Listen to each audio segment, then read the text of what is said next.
नमस्कार, आप देख रहे हैं जन अपेक्षाएं और सरकार और मैं हूं शिखा द्विवेदी। दोस्तों, किसी भी राज्य, किसी भी प्रदेश के विकास में परिवहन या यातायात एक महत्वपूर्ण भूमिका निभाता है, क्योंकि रफ्तार का विकास से पूरा संबंध होता है। हमारे यात्रियों को क्या चाहिए? एक बेहतर सड़क, बेहतर बस सुविधा, सुरक्षित हो, सुलभ हो, जब उन्हें चाहिए वो उसे मिल जाए। यही उम्मीदें, यही अपेक्षाएं वो सरकार से रखते हैं जब वो सरकार को चुनते हैं। जैसा कि आप जानते हैं, उत्तर प्रदेश लाखों लोग डेली परिवहन सेवाओं का इस्तेमाल करते हैं। ऐसे में ये उम्मीद यात्रियों की जगती है कि क्या परिवहन सेवाएं हमारी उम्मीदों पर खरी उतरी हैं, या उनकी अपेक्षा होती है कि क्या जिस अपेक्षाओं के साथ उन्होंने सरकार को चुना है वो अपेक्षाएं पूरी हो रही हैं। तो जनता की अपेक्षा और सरकार की जवाबदेही के लिए हमने अपने स्टूडियो में आमंत्रित किया है उत्तर प्रदेश सरकार के परिवहन मंत्री श्री दयाशंकर सिंह जी को, जो आपके सवालों के जवाब देंगे। नमस्कार सर, आपका हमारे स्टूडियो में हार्दिक स्वागत है। सर, आज हम बात करेंगे उत्तर प्रदेश सरकार की परिवहन सेवाओं के बारे में कि सरकार ने किन किन चीजों को, क्या क्या योजनाएं बनाई और क्या क्या अब तक के हमारे अचीवमेंट्स रहे। लेकिन उससे पहले हम आपसे सवाल करेंगे। दयाशंकर सिंह जी एक बहुत छोटी उम्र से राजनीति में अपना करियर अपनाया और एक लंबा संघर्ष भी इस करियर में झेला। आज दयाशंकर सिंह जी अपने को कहाँ पाते हैं? संघर्ष तो जीवन का एक रास्ता है, हर व्यक्ति संघर्ष करता है। मैं विद्यार्थी जीवन में यहाँ पढ़ने के लिए आया लखनऊ विश्वविद्यालय में 1988 में। मेरे मामा उस समय यहाँ विधायक थे। उस समय जनता पार्टी और जनता दल हुआ करता था। विद्यार्थी परिषद में 1988 से ही वहाँ छात्र जीवन से ही जुड़ गया और विद्यार्थी परिषद के विचारधारा में काम करते करते लखनऊ विश्वविद्यालय के छात्र संघ के महामंत्री हुआ 97 में, 97-98 में और 98-99 में प्रेसिडेंट हुआ। और 2000 में विद्यार्थी परिषद से जब वापस हुआ वो भारतीय जनता पार्टी में उसके यूथ विंग का सेक्रेटरी बना, फिर वाइस प्रेसिडेंट बना, फिर ऑल इंडिया का सेक्रेटरी बना, फिर ऑल इंडिया का वाइस प्रेसिडेंट बना, फिर स्टेट का प्रेसिडेंट बना और फिर पार्टी में 2 बार सेक्रेटरी रहा, 4 बार वाइस प्रेसिडेंट रहा। तो पार्टी भी काम देती रही, मैं काम करता गया। फिर चुनाव बीच में 2007 में बलिया से चुनाव लड़ा, हार गया। फिर पार्टी ने 2022 में फिर से टिकट दिया, फिर जीत गया। पार्टी ने और जोगी जी ने मंत्री बना दिया, परिवहन विभाग दे दिया, तो काम कर रहा हूँ। तो एक जीवन है, चलता है। जो काम दिया जाता है कोशिश करता हूँ कि उसको ईमानदारी से और प्रामाणिकता के साथ उसको करूँ और ऐसे ही जीवन चल रहा है। आपको एक जुझारू नेता के रूप में माना जाता है और आप काफ़ी काम भी कर रहे हैं, लोगों से जुड़े हुए हैं। और अभी हाल ही में आपकी चर्चाएं भी हुई कि जब आप बस से लखनऊ से बलिया तक का सफ़र किए, इस बात को जानने के लिए कि जनता, जो हमारे यात्री हैं, उनको किन किन चीज़ों का प्रॉब्लम झेलना पड़ता है। तो आपने उस यात्रा में क्या क्या चीज़ें देखी और क्या क्या चीज़ लगा कि इस चीज़ का सुधार करना चाहिए? देखिए, हम जब विद्यार्थी थे तो लखनऊ से बलिया जाने का, बलिया से लखनऊ आने का एकमात्र उत्तर प्रदेश परिवहन निगम के बसें ही हुआ करती थी, क्योंकि बलिया छोटी लाइन पर था, वहाँ से ट्रेन नहीं कोई जाती थी। और यदि ट्रेन से जाना होता था तो छपरा जाना पड़ता था और छपरा बिहार से फिर बलिया वापस होना पड़ता था, या बक्सर में जा कर के तब बलिया आना पड़ता था। तो हम लोग रोडवेज की बसों से ही लखनऊ आते थे और रोडवेज के बस से ही बलिया जाते थे। और 15-16 घंटा, 18-18 घंटे लग जाते थे बलिया से आने और लखनऊ से जाने में। और जब मैं परिवहन मंत्री बना तो मेरी 2-3 बार यात्रा जो है परिवहन निगम की बसों द्वारा हुआ। हमने सोचा कि देखें कि अब कैसा अनुभव हो रहा है, छात्र जीवन का अनुभव और इस समय के अनुभव में क्या कितना अंतर है।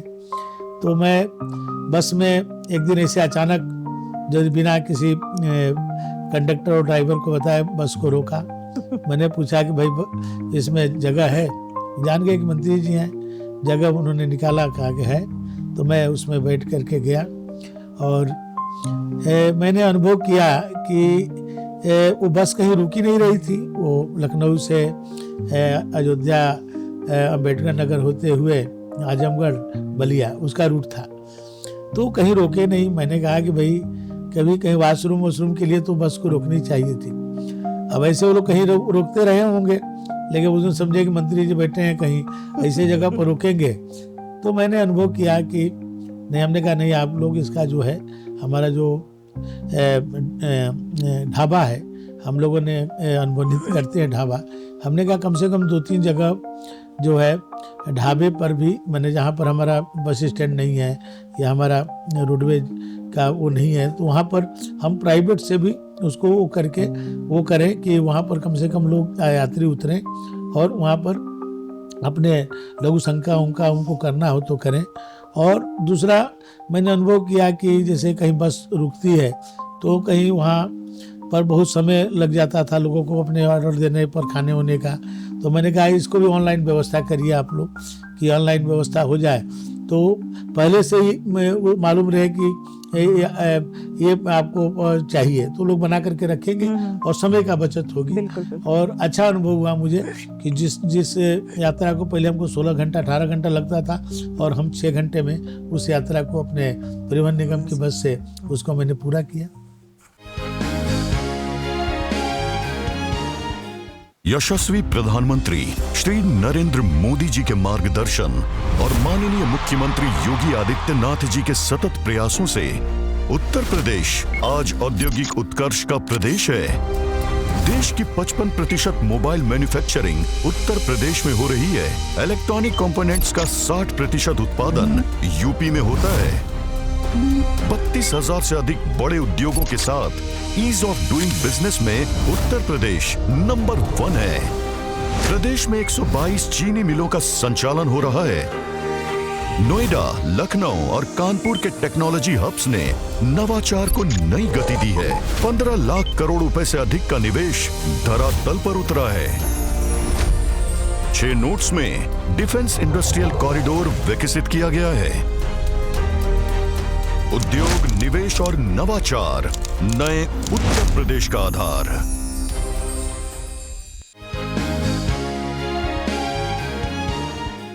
तो ये थी आपकी बलिया तक की यात्रा लखनऊ से। अब हम बात करेंगे आपके विभाग की, परिवहन विभाग की। उत्तर प्रदेश सरकार का परिवहन विभाग अपने को बेहतर बनाने के लिए अभी उसकी क्या क्या प्राथमिकताएं हैं? देखिए, जोगी जी के नेतृत्व में परिवहन विभाग ने बहुत ही विकास किया है। मैं जब मंत्री बना तो परिवहन निगम, क्योंकि एक पहले मैं बता दूं कि परिवहन विभाग का 2 पार्ट है।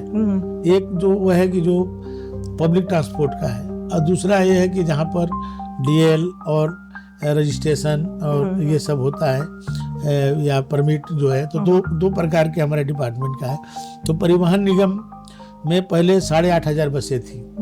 2022 में मैं मंत्री पद की जब शपथ लिया तो परिवहन निगम के पास केवल जो है 8,500 बसें थी। आज मुझे ये बात कहने में प्रसन्नता हो रही है कि आज जो है 15,000 से ज़्यादा बसें हमारी जो है आज उत्तर प्रदेश परिवहन निगम की है सड़कों पे। और सबसे बड़ी चीज़ है कि आज सबसे, जो पहले लोग कहते थे खटारा बसें चल रही हैं और लोगों ने वीडियो भी डालते थे, आज मुझे प्रसन्नता है कि पूरे देश में सबसे यंग फ्लीट किसी के पास है तो उत्तर प्रदेश परिवहन निगम के पास है। एवरेज हमारे बसों की आयु जो है 5 साल 3 महीना है। जो महाराष्ट्र पहले हमसे आगे था, अब महाराष्ट्र भी हमसे पीछे हो गया है। तो आज उत्तर प्रदेश की जो सबसे यंग फ्लीट आज परिवहन निगम उत्तर प्रदेश की है। और हम लोगों ने बहुत ही अभी 23 बस अड्डा हमारे हवाई अड्डा की तरफ बन गए हैं पीपीपी मॉडल पर। अभी आपके लखनऊ में ही 3 बस अड्डे हमारे बन रहे हैं, गोमती नगर में बन रहे हैं, अमौसी में बन रहे हैं, चारबाग रेलवे स्टेशन के सामने बन रहे हैं। जो हमारा गोमती नगर का बस अड्डा है वो 1,000 करोड़ का बन रहा है, जहाँ पर मॉल भी है, होटल भी है, अच्छे जो वीआईपी लॉन्ज है, महिलाओं के लिए अलग से बैठने की व्यवस्था है, और रेस्टोरेंट से लेकर के बहुत सारी चीज़ें जो आम आदमी की ज़रूरत है वो सब चीज़ है उसमें। हम लोग चाहते हैं कि एक ही छत के नीचे जो हमारे पैसेंजर आए तो उनको सब कुछ प्राप्त हो जाए, तो उससे शहर का क्राउड को भी थोड़ा हम कम कर सकते हैं और उनको एक ही जगह पर सब सुविधाएं प्राप्त हो जाएंगी। इसकी व्यवस्था कर रहे हैं हम लोग। अभी उत्तर प्रदेश में 23 बस अड्डे हमारे बन रहे हैं और अभी दूसरे हमारे भी टेंडर हुआ है 49 बस अड्डों को। ये जब हो जाएगा तो 73 बस अड्डे हमारे पूरे उत्तर प्रदेश में हो जाएंगे, जिसमें 52 जिलों को हम कवर कर रहे हैं।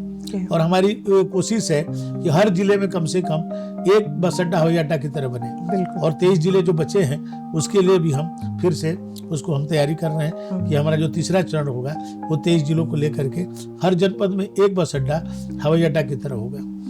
बिल्कुल, बात कर रहे हैं, ये तो आपकी जो प्राथमिकता है कि बस स्टैंड्स और सारे अड्डे उस अच्छी मतलब आधुनिक सेवा से लैस हो, लेकिन अक्सर यात्रियों में एक शिकायत होती है कि बस की कमी है, या फिर अगर बात करें आजकल शादी ब्याह का सीज़न होता है तो बहुत सारी बसेस भी बुक हो जाती है, उस समय भी ये प्रॉब्लम आती है कि बसेस कम होती हैं। तो उसको हल करने के लिए उन बसों की कमी ना हो, एक्स्ट्रा बसेस हम अलग से करें, उसके लिए आप क्या कर रहे हैं? देखिए, एक्स्ट्रा बसें तो हम लोग लगाते हैं कुछ एक सीमा तक, लेकिन जहाँ जब कभी पर्व त्योहार होता है जैसे होली है, दिवाली है, उस समय बहुत ज़्यादा क्राउड रहता है। ऐसे तो नॉर्मल हमारे बसों में 17 लाख से लेकर 23 लाख लोग प्रतिदिन यात्रा करते हैं, ये नॉर्मल रहता है। लेकिन कभी दिवाली या होली के समय करीब 35 लाख और 36 लाख भी हो जाता है। तो हमारे जो ड्राइवर कंडक्टर हैं, हमारे जो कर्मचारी हैं, वो मेहनत करते हैं। वो अपनी घर की होली दिवाली छोड़ करके प्रदेश की जनता को होली दिवाली अच्छे से मने, वो अपने घर तक पहुँचे, उसके लिए काम करते हैं, डबल काम करते हैं। उस दिन हमारी बसों की जो होती है, जो हम लोग डबल रन करते हैं, माने जहाँ एक बार हमारी एक चक्कर होती है तो उसको 2 चक्कर करते हैं। तो इससे हम लोगों को बसों की वो मिल जाती है ज़्यादा। तो इसलिए हम लोग की जहाँ पर जितनी डिमांड होती है, या हम लोग को एक मालूम रहता है कि किस सेक्टर में ज़्यादा लोगों की आवश्यकता है, तो वो ज़्यादा बसों की ज़रूरत है, तो उस हिसाब से हम लोग बसों को वहाँ पर लगा देते हैं। ओके, अब हम बात करेंगे महिला सुरक्षा की कि महिला सुरक्षा जो है, मान लीजिए कोई महिला अकेले सफ़र कर रही है, या उसकी सुरक्षा के लिए, कोई भी महिला की सुरक्षा के लिए बसेस में आपने कुछ हाईटेक व्यवस्था की हुई है कि जिससे कि तुरंत उन चीज़ों को सॉल्व किया जा सके? देखिए, जब दिल्ली में निर्भया कांड हुआ था, जी, उसके बाद सुप्रीम कोर्ट की गाइडलाइन आई थी, उस गाइडलाइन को हम लोगों ने अनुपालन किया। आज उत्तर प्रदेश की सभी बसों हमारे जीपीएस लगा हुआ है। कोई भी हमारा बस अब नहीं है जिसमें जीपीएस ना हो, और हम लोगों ने उसमें पैनिक बटन लगाया है, और उस पैनिक बटन को हम लोगों ने 1090 से भी कनेक्ट किया है। और हमारे भी विभाग के भी उससे कमांड से जुड़ा है, और पुलिस के भी उससे जुड़ा हुआ है। तो 10 मिनट के अंदर यदि कोई भी माताएं बहनें यदि हमारी बस से यात्रा कर रही हैं और उनको कोई लगता है कि कुछ उनके साथ आशंका है कि कोई गलत होने वाला है या इस तरह का, तो यदि बटन को दबाती हैं तो 10 मिनट में हमारा पुलिस का भी व्यक्ति और हमारे विभाग का भी व्यक्ति दोनों वहाँ पहुँच करके उसका समाधान करने की कोशिश करते हैं। ओके, जैसे हम बात करेंगे, जो आजकल आपने कहा था ना कि 2 विभाग हम एक ही परिवहन विभाग में है, तो हम ड्राइविंग लाइसेंस और जो ऑनलाइन वाहनों का रजिस्ट्रेशन है, उनको किस तरह से सरल किया जाए और वो प्रक्रिया कितनी पारदर्शी हो, उसके लिए भी परिवहन विभाग लगातार प्रयास कर रहा है। हम चाहेंगे कि थोड़ी सी रोशनी आप उस पर भी डालें। देखिए, माननीय देश के प्रधानमंत्री माननीय मोदी जी और हमारे मुख्यमंत्री योगी जी चाहते हैं कि कामों में पारदर्शिता आए। उसको लेकर के हम लोगों ने बहुत सारे जो है एनआईसी के पोर्टल, हमारे यहाँ एनआईसी के पोर्टल पर ही हम लोग सेवाएं देते हैं। तो अब आप समझिए, जैसे पहले ड्राइविंग लाइसेंस बनाने में एक पहले लर्निंग लाइसेंस बनाना पड़ता है, तो अब हमारे विभाग में पिछले 3 वर्ष से एक भी लर्निंग लाइसेंस हमारे ऑफिस से नहीं बना है। ऑनलाइन आप घर में बैठ करके आप उसको जो है आप अप्लाई करिए, अपना एग्जाम दीजिए, रिजल्ट आए आप उसको लोड करा करके सर्टिफिकेट घर से ही आप प्राप्त कर लीजिए। हमारे दफ्तर आने की कोई जरूरत नहीं है, और हमारे दफ्तर में पिछले 3 वर्ष से एक लाइसेंस भी नहीं बना, क्योंकि हमने एक लाइसेंस भी नहीं दिया है दफ्तर को बनाने के लिए। ये ऑनलाइन ही 100% ऑनलाइन बनता है। तो वो जैसे टेस्ट ड्राइविंग होती है, जैसे उसके मान लीजिए 16 क्वेश्चन आ रहे हैं, ऑनलाइन एग्जाम, बड़े बड़े एग्जाम हो रहे हैं, ऑनलाइन एग्जाम होता है, तो उसका आपने जवाब दिया, आप पास हुए, और पास होने के बाद आपको जो सर्टिफिकेट प्राप्त हो गया। फिर परमानेंट लाइसेंस बनाने के लिए आपको टेस्ट कराने के लिए मेरे डिपार्टमेंट में आना पड़ेगा। उसके लिए भी हम लोगों ने व्यवस्था बनाया है कि अब हर जगह भारत सरकार की सब्सिडी भी हम लोग को मिल रही है कि हर जनपद में हम लोग 2-3 ड्राइविंग ट्रेनिंग इंस्टीट्यूट बना रहे हैं प्राइवेट पार्टनर के साथ। तो वहीं पर ऑटोमेटिक जो है ड्राइविंग ट्रेनिंग इंस्टीट्यूट बन रहे हैं। सिमुलेटर, जैसे पहले हवाई जहाज में ट्रेनिंग में, पायलट की ट्रेनिंग में सिमुलेटर लगता है, जैसे उसमें बैठ करके लगता है कि जहाज उड़ रही है, लोग ट्रेनिंग लेते हैं। उसी तरह से आप आजकल हमारे ड्राइविंग लाइसेंस का है कि बच्चे जब सीखने जाते हैं तो उसमें बैठ जाते हैं तो लगता है गाड़ी चल रही है, और जबकि वो तो सिमुलेटर होता है। तो उसका भी हम लोग हर ड्राइविंग ट्रेनिंग इंस्टीट्यूट पर प्रयोग कर रहे हैं, और बहुत जनपदों में हम लोगों ने नया खुला है, कभी 56 जगहों पर हमारे उत्तर प्रदेश में खुला है, और 2.5 करोड़ रुपया हम लोग उसमें सब्सिडी भी देते हैं। कोई जो व्यक्ति उससे जुड़ना चाहता है तो हम लोग 2.5 करोड़ रुपया सब्सिडी देते हैं, और उसको एक ऑटोमेटिक टेस्ट होता है, और 8 प्रकार का टेस्ट होता है। कहीं पहाड़ बना हुआ है, कहीं पहाड़ पर आपको गाड़ी रोकना है, कहीं 8 जैसे 8 लिखा रहता है अंग्रेजी में, उस तरह के उसमें रूट बना रहता है, तो आपको उसको चलाना पड़ता है। और लास्ट में आकर के आप जब बाहर निकलेंगे तो ऑटोमेटिक आपका रिजल्ट निकल जाएगा, पास या फेल। यदि आप पास हैं तो ओके, और यदि फेल है तो फेल का भी आपको टोटली पारदर्शी। हम खुद जो है बरेली में उस ट्रैक पर जाकर के, जब मैं कक्षा 8 में पढ़ता था तब से मैं गाड़ी चलाना सीख लिया था, लेकिन मैं उसमें देखा जिधर से मैं कर रहा था तो कहीं ना कहीं उसमें वो हो जा रहा, मैं पास नहीं हो पा रहा था। 3 बार मैंने टेस्ट दिया ऐसे जानने के लिए, लेकिन क्योंकि बहुत ही हाईटेक है, क्योंकि सड़क सुरक्षा के लिए ड्राइविंग लाइसेंस जानकार व्यक्ति को ही मिलना चाहिए। आप विदेशों में जाइए तो बहुत सख्त नियम है ड्राइविंग लाइसेंस के लिए, अपने यहाँ थोड़ा इजी है, तो उसके कारण आज जो है वो लोग भी गाड़ी चलाने लगते हैं जो इस पर दक्ष नहीं है, और दुर्घटनाएं बढ़ रही हैं, और इससे हमको जनहानि बहुत हो रही है। और ज़्यादातर नौजवानों को जो 18 से 35 वर्ष के हैं वो इसको जो है इसके चपेट में ज़्यादा आ रहे हैं। तो हम लोग चाहते हैं कि ड्राइविंग लाइसेंस सख्त हो, और बिना ट्रेनिंग के, बिना जाने नियमों के उनको लाइसेंस निर्गत न किए जाए। बिल्कुल, हमारा अगला सवाल यही था कि जो सड़कों पे दुर्घटनाएं हो रही हैं, उन दुर्घटनाओं को रोकने के लिए परिवहन विभाग क्या कर रहा है? अवेयरनेस और बाकी चीजें, ड्राइवर्स की ट्रेनिंग, इस तरह की कुछ चीजें हो रही हैं। मैं माननीय अपने मुख्यमंत्री योगी आदित्यनाथ जी को बधाई देता हूँ कि उन्होंने, उत्तर प्रदेश पहला प्रदेश है आज देश में जहाँ पर सड़क सुरक्षा के लिए अलग से आरटीओ की नियुक्ति। अब जैसे हमारे यहाँ 2 विंग था, एक विंग था प्रशासन का काम जो हमारे ऑफिस का देखता था, एक प्रवर्तन का काम जो सड़क पर गाड़ियों की जांच करता था, और अब तीसरा एक विंग माननीय योगी जी ने हम लोग को दिया सड़क सुरक्षा के लिए आरटीओ। वो पूरे प्रदेश में रहेंगे, उनका काम केवल सड़क सुरक्षा से रहेगा कि कोई नियमों का पालन कर रहा है कि नहीं, कोई बेल्ट लगाया है कि नहीं, कोई ट्रिपलिंग तो नहीं चल रहा है, कोई बिना हेलमेट के चल रहा है, या कोई दुर्घटनाएं हो रही है तो उनको अस्पताल समय से पहुंचाना, ये सब चीजें जो ARTO एक सड़क सुरक्षा का पद हम लोगों ने सृजित किया है। अभी तक हम लोग का विभाग केवल जिला स्तर पर था, 4 लोग उसको चलाते थे, लेकिन अब क्या है, हमारा विभाग तहसील स्तर पर जा रहा है। मोटर व्हीकल इंस्पेक्टर के 352 पद योगी जी ने स्वीकृत किया है, उसका अधियाचन गया है PCS को, वहां से रिजल्ट आने वाला है। तो अब हमारे हर जगह हमारे लोग रहेंगे, और इस पर हम लोग विशेष अभियान चला रहे हैं। कॉलेजों में क्लब बना रहे हैं बच्चों को ट्रेनिंग देने के लिए, उनके हर 1500 स्कूलों में हमारा क्लब बन चुका है, और हम लोग बहुत तेजी से उसको और आगे ले जा रहे हैं। पाठ्यक्रम में हम लोग शामिल कर रहे हैं सड़क सुरक्षा के विषयों को, कि बच्चे इसको जाने, क्योंकि ये बहुत आवश्यक है, क्योंकि जितना कोरोना काल में मृत्यु नहीं हुई थी उससे ज्यादा प्रतिवर्ष जो है सड़क दुर्घटना में हो रही है। और हमारे मुख्यमंत्री जी हम लोग को बराबर हिदायत देते रहते हैं कि इसको आप लोगों को घटाना है, और इसको घटाने के लिए हम लोग हर संभव प्रयास कर रहे हैं। और 20 जनपद को उत्तर प्रदेश में हम लोग चिन्हित किए हैं जहाँ पर ज्यादा दुर्घटनाएं होती हैं, वहाँ पर हम लोग स्पेशल वहाँ पर काम कर रहे हैं, और हम लोग को इसमें बहुत सफलता प्राप्त हो रही है। बिल्कुल, अभी हम बात परिवहन विभाग की करेंगे, लेकिन उससे पहले एक प्रश्न फिर हम वापस आते हैं। आप बलिया से विधायक हैं, और बलिया में आपने काफ़ी विकास कार्य किया है, थोड़ी सी जानकारी आप देंगे कि आप वहाँ पे काफ़ी लोग प्रसन्न हैं कि आप काफ़ी काम कर रहे हैं, तो हम चाहेंगे कि आप हमारे दर्शकों को ज़रूर बताएं। देखिए, बलिया राजनीतिक दृष्टि से बहुत ही महत्वपूर्ण जनपद रहा है। चाहे 1857 के क्रांति हुई, मंगल पांडे जी उसके सबसे पहले अपने आप को बलिदान करने वाले बलिया के ही थे। चित्तू पांडे जी ने 1942 में ही बलिया को आज़ाद कराया।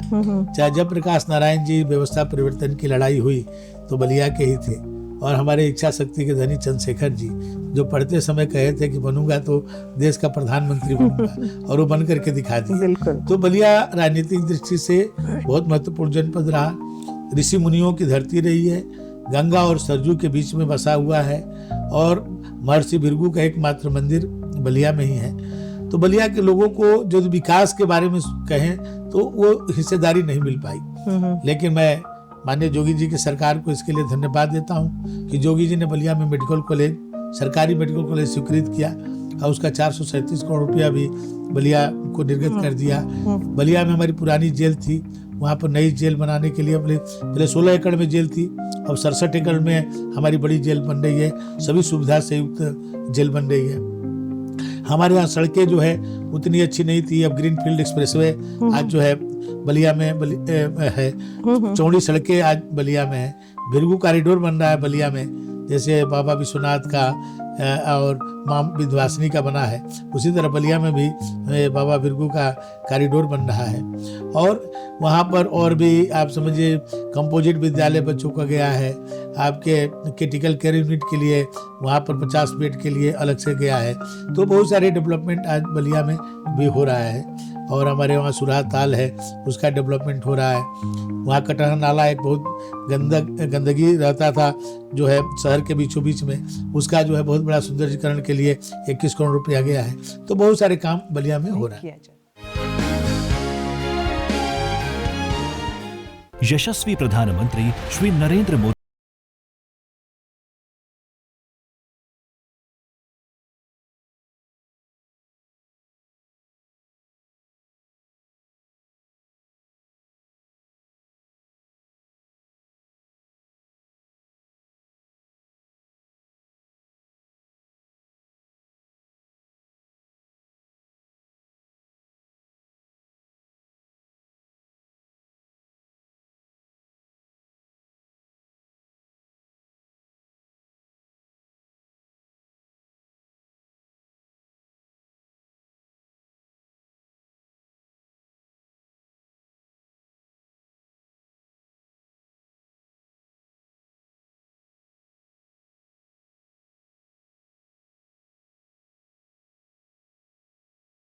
उपलब्ध कराए गए।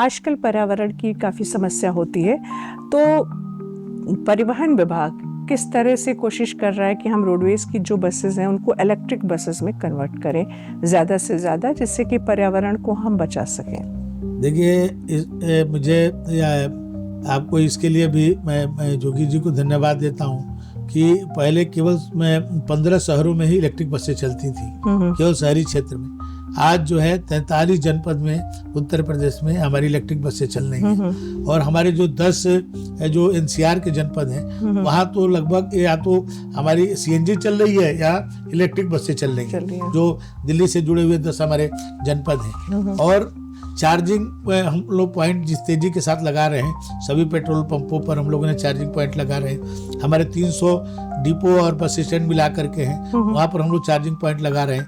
जोगी जी ने दोनों 2 वर्षों में 200 करोड़ रुपया हम लोगों को चार्जिंग पॉइंट के लिए दिया, तो हम लोग चार्जिंग स्टेशन लगा रहे हैं हर जगह पे।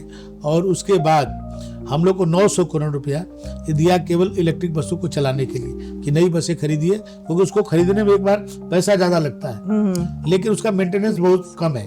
जैसे डीजल बस चलाने में हमको 1 महीने में 6.5 लाख रुपया लगता है, और वही इलेक्ट्रिक बस चलाने में हमको केवल 50,000 रुपया लगता है, लेकिन उसको एक बार खरीदने में पैसा ज्यादा लगता है। तो जोगी जी ने 900 करोड़ रुपया दिया, हम लोगों ने 320 बसें खरीदी, और अभी आप समझिए एक बसें हम लोग डबल डेकर ले आए हैं जो 3 करोड़ रुपया की बस है। लखनऊ में भी चल रही है, बाराबंकी चल रही है, अयोध्या चल रही है, और उसमें एक साथ 66 लोग बैठ सकते हैं। और अलग दूसरे फेज में उत्तर प्रदेश के 75 जनपद में हमारी इलेक्ट्रिक बसें चलेंगी। और लीलैंड कंपनी जो आज दुनिया की बड़ी कंपनियों में से एक कंपनी है, लीलैंड जो आपके हिंदुजा की, आज स्कूटर इंडिया में उन्होंने इलेक्ट्रिक बस बना रहे हैं, उसका 1 साल में ही वो फैक्ट्री बनकर तैयार हो गई। हमारे माननीय योगी जी ने, राजनाथ जी ने और कुमार स्वामी जी आए थे, वो तीनों लोगों ने उद्घाटन किया। और टाटा ने भी आज जो है यहाँ पर इलेक्ट्रिक बसें बना रहे हैं। तो हम लोग इन लोगों से बसें अब खरीदेंगे, क्योंकि उतने जितना हमको डिमांड है, 5000 बसों का मैंने टेंडर किया है इलेक्ट्रिक बसों का, उतना हमारी डिमांड पूरी नहीं हो रही है। ये दोनों बड़ी कंपनियां यहाँ खोली हैं, तब हमको इलेक्ट्रिक बसें मिलेंगी और पूरे उत्तर प्रदेश में हम इलेक्ट्रिक बसें चलाएंगे। चलिए, ये तो आपने बताया कि कर रहे हैं। अब चलते चलते हमारे दर्शकों से आप क्या कहना चाहेंगे, उन यात्रियों की उम्मीदें, उन जनता की अपेक्षाओं के बारे में, कि आप क्या करने जा रहे हैं अब? देखिए, उत्तर प्रदेश देश का एक बहुत बड़ा हिस्सा है, यदि कहा जाए तो चौथाई हिस्सा है। यहाँ हम लोग जितना भी करेंगे अभी कम ही नजर आएगा, लेकिन पूरी कोशिश की जा रही है कि आप सबकी आवागमन की एक अच्छी व्यवस्था हम लोग करें। बस एक अपील मैं उत्तर प्रदेश की जनता से चाहूँगा कि हमारे माननीय मोदी जी, हमारे योगी जी, सड़क सुरक्षा का आपने विषय लिया, वो सीधे लोगों के हर व्यक्ति से जुड़ा हुआ है, हर व्यक्ति कहीं ना कहीं जुड़ा है। सड़क सुरक्षा के नियमों को हम लोग पालन करें, और जब हम इसकी पालन करेंगे, क्योंकि केवल सरकारी व्यवस्था से, केवल पुलिस फोर्स से हम इस नियमों को नहीं पालन करा सकते हैं। सभी लोगों को इसका, आप लोग इसका पालन करें, तो सुरक्षा नियमों को जितने हम लोग पालन करेंगे तो लोगों को सुरक्षित हम लोग पहुंचाने में सफल होंगे। और आप लोग इसमें मेरा सहयोग करिए, यही बस मैं निवेदन करना चाहूँगा। क्योंकि आज मोदी जी ने प्रधानमंत्री राहत योजना के तहत 1.5 लाख रुपया तक, कोई व्यक्ति एक्सीडेंट में जाता है तो 1.5 लाख रुपया उसको सरकार, चाहे प्राइवेट या सरकारी किसी अस्पताल में अपना इलाज कराए तो उसको तुरंत दिया जाता है। जो पहले लोग अस्पताल लेने जाते थे, लोग डरते थे कि पुलिस केस हो जाएगा, अब हम लोग राहगीर योजना सरकार ने शुरू किया है कि जो अस्पताल पहुंचाएगा उसको 25,000 रुपया का इनाम मिलेगा। तो ये सरकार इसलिए कर रही है कि लोग जल्दी से जल्द स्वास्थ्य सेवा उनको प्राप्त हो जाए, उनकी जान को बचाई जा सके। तो इसमें हम सभी सहयोग करें, ये देश के लिए एक बहुत बड़ा काम होगा। दोस्तों, ये ज़रूरी है कि सरकार अपना काम कर रही है, लेकिन हम नागरिकों की भी एक जिम्मेदारी है कि हम सरकार के साथ कदम से कदम मिलाकर चलें, तभी एक हम बेहतर रिजल्ट पा सकते हैं। तो आशा है, उम्मीद है कि आपकी सारी उम्मीदें, सारी अपेक्षाएं, जो भी सवाल आपके मन में आज यहाँ रहे होंगे, वो पूरे हो गए होंगे। तो चलिए, इसी के साथ हमारे स्टूडियो में माननीय मंत्री जी का हम हार्दिक धन्यवाद देते हैं, आभार प्रकट करते हैं। नमस्कार।